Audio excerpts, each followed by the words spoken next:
So right now, the formula A equals 2 pi r squared, the surface area formula, is a function of r. You got to put in a number in for r to get out A. So if we want to reverse these roles, we want to somehow solve this for r, get r equals something. And in function notation, it's the same type of thing. Okay, get r by itself means the same thing there. Okay.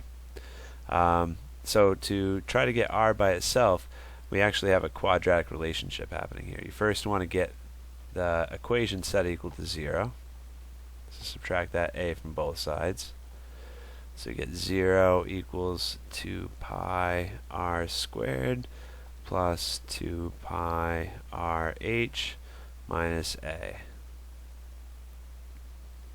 And the reason why I'm saying it's quadratic is because a quadratic relationship is where the highest power is x squared, and then you don't have anything funny like 1 over x or square root of x or anything like that. So this is like our x squared, right?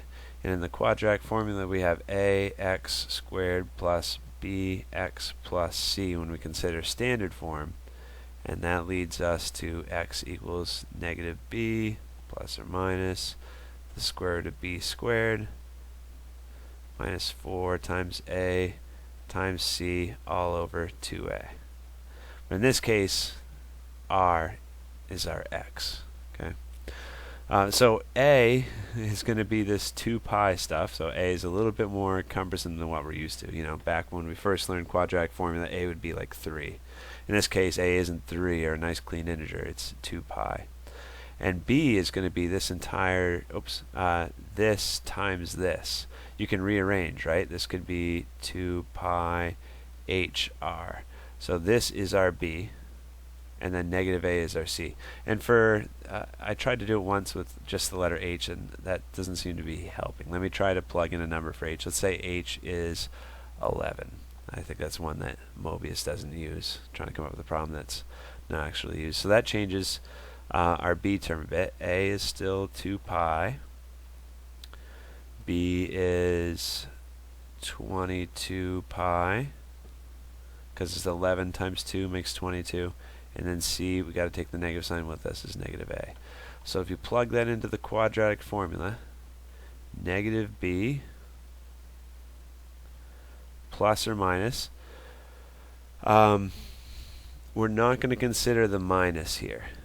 Because if we did, remember this formula is solving for radius. That would tell us a negative radius. If you take a negative 22 pi and you subtract it by a positive number, that's making it even more negative. So we're dropping the negative sign here. And then we get the square root of b squared. So this is our b. 22 pi squared minus 4 times 2 pi times c, which is negative a. I have to remember that's multiplying, right? All over 2 times a. And so we can clean that up a bit.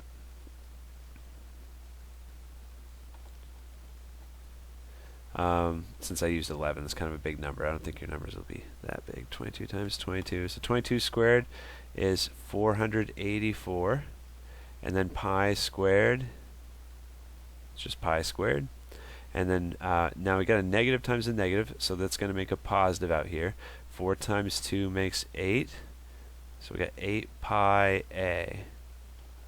All over down here we had 2 pi plugged in for a, so that's 4 pi in the denominator. I think that's as simple as it can go. Now the other tricky part, unfortunately, is typing it in a way that Mobius likes. And these are tough to type in because we got a fraction, which is always tough, and then we got a square root in the top part of the fraction. Holy smoke. So what I like to do when I type these up is I make a parentheses for the numerator, and I can make that bigger. Parentheses for the numerator, and then make my division symbol, and then a parentheses for the denominator. So that makes my bottom really easy. All I have to type in is 4, and make sure you type in times. Make sure you put a capital P and a lowercase I to make Mobius happy, okay? And then over here I have negative 22 times capital P, lowercase I, for negative 22 pi. Plus, and now here's where I'm going to give myself some space, because when computers read like code and things like that. For most computer languages, it ignores white space. What that means is, like, if you have 3 spaces here, it's going to be okay. It's not going to change anything. So to keep your writing a little bit cleaner when you're trying to like sort through this tough to type in thing, give yourself some space here. And then square root, lowercase sqrt is the keyword. And I'm going to open and close my parentheses so that I know I haven't lost any parentheses there. And so inside here I've got to type 484. Now I need to multiply to pi. And here I think I wrote in a discussion board once times pi. That should work. Okay? Or you should be able to do pi squared. It should do the order of operations correctly there. And then plus 8 times capital Pi times A. I think that's everything. Yeah, so it's just like a habit that we get in, when you open and close those parentheses immediately. That helps us type things up in a nice way. If you're a computer science major, then you probably are used to doing that a lot, right? When you define a function, you have the curly brackets, you open and close them right away so you don't lose them, because sometimes the compiler, this is all getting boring, but let me just double check this one last time. I think this is all typed correctly. Negative 22 times pi plus square root of 44 times pi squared plus 8 times pi times a. Close that parentheses. It looks good, and I'll go test it out on my end. I'll go make sure that this thing works the way I've got it typed using a problem in Mobius. Okay.